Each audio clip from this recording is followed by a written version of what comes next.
समय देश दुनिया की सबसे बड़ी खबर यह है कि प्रधानमंत्री नरेंद्र मोदी थोड़ी ही देर में यूक्रेन की राजधानी कीव पहुंचने वाले हैं। पीएम मोदी ट्रेन से पहुंचेंगे कीव और रेलवे स्टेशन से सीधे होटल पहुंचेंगे पीएम मोदी। होटल से महात्मा गांधी स्टैचू पहुंचेंगे प्रधानमंत्री मोदी। कीव पर चप्पे चप्पे पर सुरक्षा के कड़े बंदोबस्त किए गए हैं।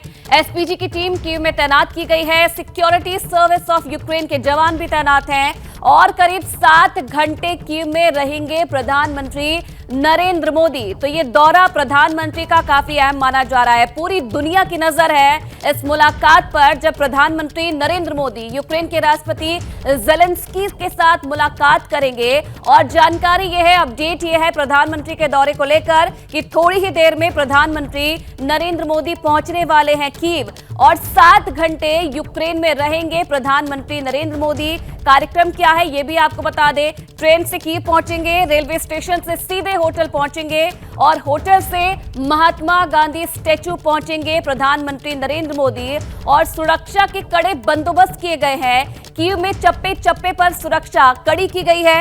एसपीजी की टीम तैनात की गई है कीव में। सिक्योरिटी सर्विस ऑफ यूक्रेन के जवानों को तैनात किया गया है और करीब 7 घंटे का प्रधानमंत्री का ये कार्यक्रम कीव में रहने वाला है। तो ये बड़ी खबर प्रधानमंत्री नरेंद्र मोदी को लेकर, जो कुछ ही देर में पहुंचने वाले हैं कीव और वहां राष्ट्रपति ज़ेलेंस्की के साथ मुलाकात वो करने वाले हैं। और प्रधानमंत्री का ये दौरा इसलिए अहम माना जा रहा है क्योंकि एक तरफ रूस यूक्रेन के बीच जंग जारी है और शांति दूत की तरह प्रधानमंत्री के इस दौरे को देखा जा रहा है।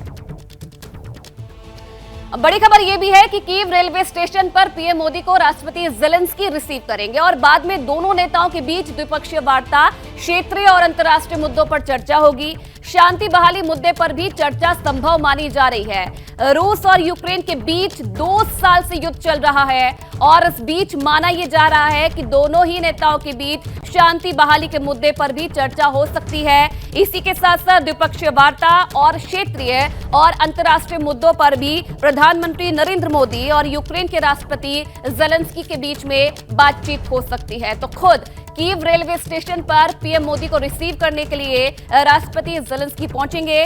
बाद में दोनों नेताओं के बीच द्विपक्षीय वार्ता होगी। क्षेत्रीय और अंतर्राष्ट्रीय मुद्दों पर भी दोनों के बीच में चर्चा होगी और जो अहम मुद्दा है शांति बहाली, माना जा रहा है कि इसकी चर्चा भी जो है संभव मानी जा रही है क्योंकि रूस और यूक्रेन के बीच 2 साल से युद्ध चल रहा है और दोनों ही देशों में काफी नुकसान युद्ध से हो चुका है। इस बीच सबकी नजर इस मुलाकात पर है कि क्या शांति बहाली पर भी चर्चा हो सकती है।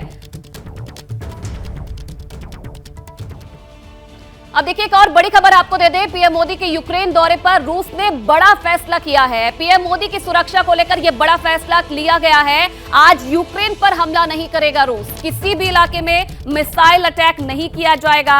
अमेरिकी राष्ट्रपति बाइडेन की यात्रा के दौरान जारी थे हमले। तो देखिए ये बड़ा फैसला रूस की तरफ से लिया गया है।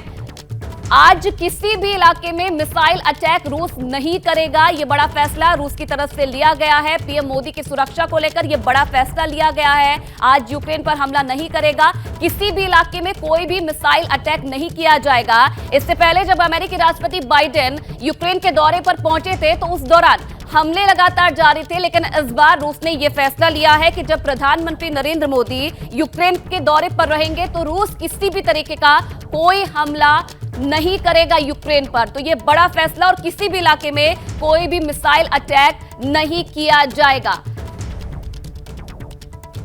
इससे पहले कई जो वर्ल्ड लीडर्स हैं वो यूक्रेन का दौरा कर चुके हैं। खुद अमेरिका के जो राष्ट्रपति हैं वो बाइडेन, वो भी यात्रा करने पहुंचे थे और उस वक्त की अगर जानकारी मिल रही है कि उस वक्त जो हमले थे वो जारी थे। लेकिन बड़ा फैसला इस बार रूस ने ये लिया है क्योंकि प्रधानमंत्री नरेंद्र मोदी यूक्रेन के दौरे पर है। 7 घंटे वो कीव में रहने वाले हैं और इस दौरान रूस किसी भी तरीके का हमला यूक्रेन पर नहीं करेगा।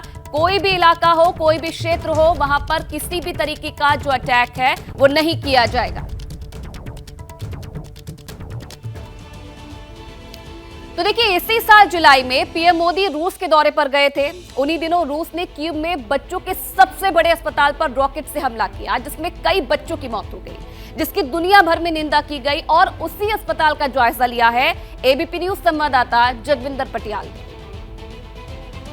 ये तस्वीरें शायद इससे पहले आपने नहीं देखी होंगी या भारतीय चैनल इस चीज को उतनी गहराई से कवर नहीं कर पाए होंगे जितनी गहराई से आज एबीपी न्यूज आपको ये तस्वीरें दिखा रहा है।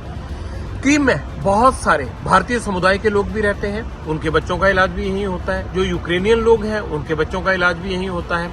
वॉर दो देशों के बीच में हो सकती है, लेकिन बच्चों के साथ नहीं हो सकती। उनके स्वास्थ्य के साथ खिलवाड़ नहीं किया जा सकता। बहुत सी गंभीर बीमारियों का शिकार बच्चे यहाँ इलाज करवा रहे थे। कहा यह जाता है कि 20 के करीब मौत को डिक्लेयर किया गया था, उनमें से 14 बच्चे बताए गए थे। लेकिन जिस तरह से ये बिल्डिंग टूटी है, इस तरफ आपको मैं दिखाऊंगा कि ये बिल्डिंग का जिस तरह से पूरा हिस्सा यहाँ से टूट गया है, तो देखते हुए लगता ये है कि नुकसान बहुत ज्यादा हुआ होगा। ऊपर तक देखिए आप, आज भी 1 महीने से ज्यादा का वक्त हो चुका है, लेकिन बावजूद उसके तबाही के निशान आज भी इस हॉस्पिटल पर मौजूद हैं। अब सवाल यह है कि ऐसी तबाही और ऐसे युद्ध से आखिरकार किसको क्या फायदा होगा। कायदे से इसे रोकना चाहिए, शांति का रास्ता निकलना चाहिए। और ये हॉस्पिटल हम इसीलिए आपको दिखा रहे हैं कि जब तक युद्ध, रॉकेट, दो देशों के बीच में पनपती ये बदले की आग खत्म नहीं होगी, तब तक इंसानियत का खून इसी तरह से बहता रहेगा।